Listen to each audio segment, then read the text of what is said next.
Welcome to males kitchen. Like, share, subscribe and comment. இன்றைக்கி நம்ம பார்க்க போகிற ரெசிபி கத்திரிக்காய் சாப்ஸ். நம்ம ஒரு கடாயில் 1 ஸ்பூன் அளவுக்கு எண்ணெய் சேர்த்துக்கலாம். சோம்பு சேர்த்துக்கலாம்.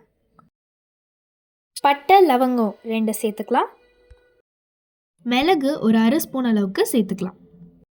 கசகசா ஒரு 1/4 ஸ்பூன் அளவுக்கு சேர்த்துக்கலாம். ரோஸ்ட் ஆயிடுச்சு, அதனால் இப்போ நம்ம ஒரு பிளேட்டில் ட்ரான்ஸ்ஃபர் பண்ணிக்கலாம். அதே கடாயில் நம்ம கொஞ்சமாக எண்ணெய் சேர்த்துக்கலாம். அதில் 10 சின்ன வெங்காயம் சேர்த்துக்கலாம். 2 பெரிய வெங்காயம் சேர்த்துக்கலாம். இப்போது ஒரு 10 பல்லு பூண்டு சேர்த்துக்கலாம். 2 பச்சை மிளகாய் சேர்த்துக்கலாம். அப்புறம் ஒரு துண்டு இஞ்சி சேர்த்துக்கலாம். ஒரு பாதி வதங்கினோடனே தேங்காய் சேர்த்துக்கலாம். அதிலே ஒரு 3 முந்திரி சேர்த்துக்கலாம். கொஞ்சம் கொத்தமல்லி சேர்த்துக்கலாம். மஞ்சள் தூள் சேர்த்துக்கலாம். தேவையான அளவு வெறும் மிளகாய் தூள் சேர்த்துக்கோங்க. நாங்கள் 1/2 ஸ்பூன் சேர்த்துருக்கோம். நல்லா வதக்கிட்டோன்னே ஒரு தட்டில் ட்ரான்ஸ்ஃபர் பண்ணிவிட்டு ஆற வச்சுட்டு அரைச்சிடலாம். தேவையான அளவு கல்லுப்பு சேர்த்துட்டு நம்ம அரைச்சிடலாம். இப்போ நம்ம ரோஸ்ட் பண்ணது எல்லாத்தையும் நம்ம அரைச்சாச்சு. ஒரு கோழிக்கரண்டி அளவுக்கு எண்ணெய் சேர்த்துக்கலாம். அதில் சோம்பு 1 ஸ்பூன் அளவுக்கு சேர்த்துக்கலாம். பட்டை 2 சேர்த்துக்கலாம்.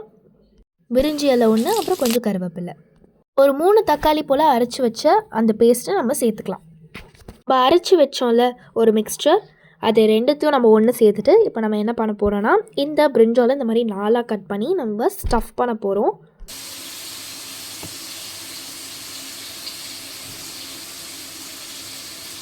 இதோ இந்த மாதிரி கட் பண்ணிவிட்டு நம்ம ஸ்டஃபிங்கை ப்ளேஸ் பண்ணிடலாம் உள்ள.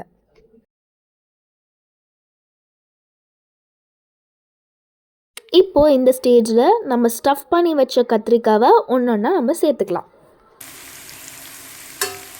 இந்த கத்திரிக்காய் சாப்ஸ் பார்த்திங்கன்னா நீங்கள் ரைஸ் கூட, சப்பாத்தி கூட, தோசை கூட, இட்லி கூட எல்லாத்துக்குமே ரொம்பவே செம்மையாக இருக்கும். ஸோ எல்லாமே ட்ரை பண்ணி பார்த்துட்டு கமெண்ட் பண்ணுங்கள். மெதுவாக இந்த மாதிரி திருப்பி விட்டுக்கோங்க. இப்போது அந்த ரிமைனிங் மசாலாவை நம்ம இதில் சேர்த்துடலாம். இப்போது கத்திரிக்காய் வேக வைக்கிறதுக்கு தேவையான அளவு நம்ம தண்ணி சேர்க்க போகிறோம். அதுக்கு நம்ம 1 டம்ளர் அளவுக்கு நம்ம தண்ணி சேர்த்துக்கலாம். அண்ட் இது இப்போது சிம்மில் வேகணும். இப்போது இதை வேக வைக்கிறதுக்கு நம்ம லிட் போட்டு மூடி வச்சுக்கலாம். சிம்மில் வச்சுக்கோங்க ஃப்ளேமை. இது செய்கிறதுக்கு அரௌண்ட் எங்களுக்கு 30 மினிட்ஸ் கிட்ட ஆச்சு. ஸோ நீங்கள் 10 மினிட்ஸ்க்கு ஒரு வாட்டி லிட்டை திறந்துட்டு ஒரு மிக்ஸ் கொடுத்துக்கோங்க. அண்ட் வெந்துருச்சான்னு செக் பண்ணிக்கோங்க. ஸோ இப்போ கத்திரிக்காய் பார்த்திங்கன்னா நல்லா வெந்துருச்சு, நல்லா சாஃப்டாகவும் இருக்குது. இந்த சாப்ஸில் கத்திரிக்காய் இந்த மாதிரி முழுசாக தான் இருக்கும். இப்போது ஒரு கடாயில் எண்ணெய் சேர்த்துக்கலாம். அதில் கருவேப்பிலை சேர்த்து இதை நம்ம இப்போது இதில் சேர்த்துக்கலாம்.